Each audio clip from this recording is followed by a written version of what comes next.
So, how are the things at the Tribune? Dr. Manmohan Singh's inevitable query whenever he met. We all know that the Tribune was a part of his daily diet, and what was printed in the paper was often read by one of the most illustrious readers of the paper, who was also an occasional writer. Dr. Manmohan Singh visited the Tribune more than once, and I was fortunate to be there when he came a few years after I had joined the paper. I don't quite remember which appointment he held at the time, but it was the person that was important, not the position. His gentle manner and the absolute authority on the subject was soon evident as we listened to him in the boardroom, where, he addressed all of us, members of the Tribune editorial staff. He was patient and he interacted with us, answered our queries before retiring to Editor-in-Chief Sardar Dyal Singh's office. When the Tribune celebrated its 125th year in 2005, Prime Minister Manmohan Singh presided over a function at Bhargava Auditorium of the PGI, where he asserted, "I have been a loyal reader of the Tribune all my life. It's now a habit that I have no reason to give up. Like my morning cup of tea and my morning walk, there's no better way of starting the day than getting your favorite newspaper. There's no better way of assuring oneself that all is well with the world than seeing your newspaper at your doorstep every morning. Reading the newspaper is a habit second nature to all of us. It competes with other media for attention, but I cannot imagine it will ever be replaced." Well, I can speak for myself when I say that I cannot imagine a life without a morning dose of the Tribune. Even when I lived in distant lands, I'd make sure that the Tribune was delivered to me.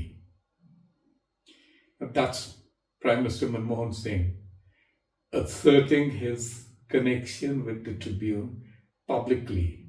A few months later, we released the Tribune 125 Years, an anthology, 1881 to 2006 by Pran Neville.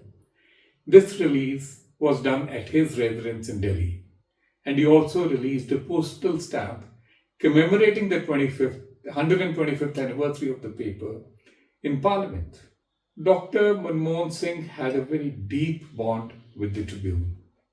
So it's no surprise that in 2012 January, he released V.N. Datta's book, The Tribune, 130 Years, A Witness to History, at Vigyan Bhavan in Delhi.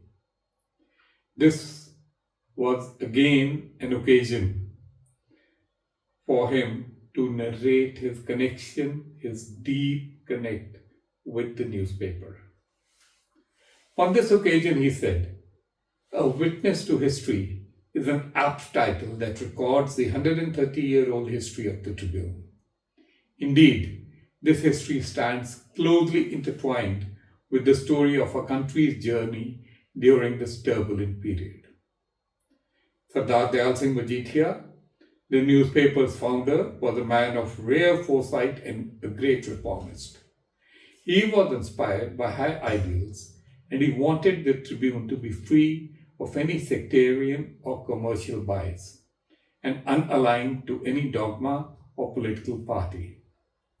I'm happy that the newspaper has, by and large, lived up to its founder's vision. While being an effective watchdog of interests of the people, it has practiced responsible and credible journalism. The Tribune has also been a wonderful example of good trusteeship. The newspaper is one of the very few in the country where the editor is insulated as much as possible from managerial demands and proprietorial interests. I believe that good journalism is very serious business and a very difficult work.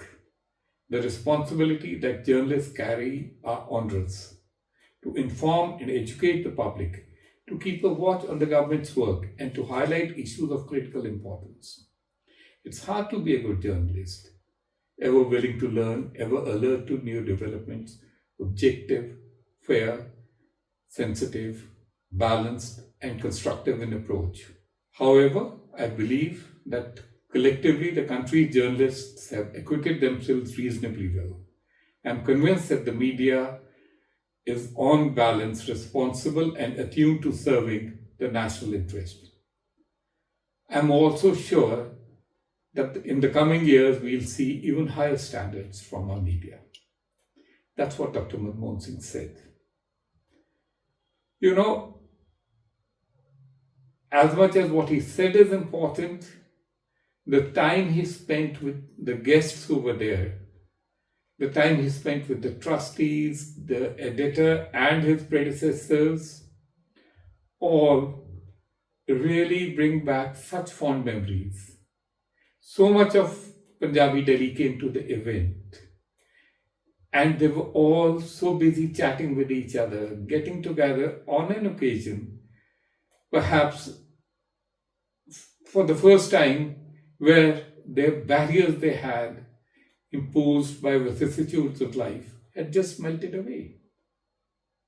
When the time came to leave, there were more than a few grumbles, feet dragged, but the hold of the Tribune had been reaffirmed in the minds of the people. We called on Dr. Manmohan Singh some time ago.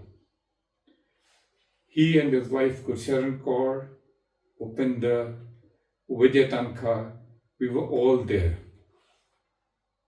Professor Tankha taught me, so I have a special bond with him. When I was chatting to him, the first query Dr. Manmohan Singh had was, so how are things with the Tribune? I told him, sir, I've retired. He said, I'm sure you're still involved. As am I. I read the paper daily. We discussed a few things, including the state of the Urdu press in Punjab, which was very dear to him. The manner in which he posed questions was gentle, but he expected answers, and you didn't want to let him down. While writing this piece, nostalgia about this gentleman who had a long connection with the Tribune is overwhelming. While narrating it, it's even more so. Just knowing that what you were writing could possibly, maybe, catch the eye of the person you respected so much was enough to make you put your best foot forward.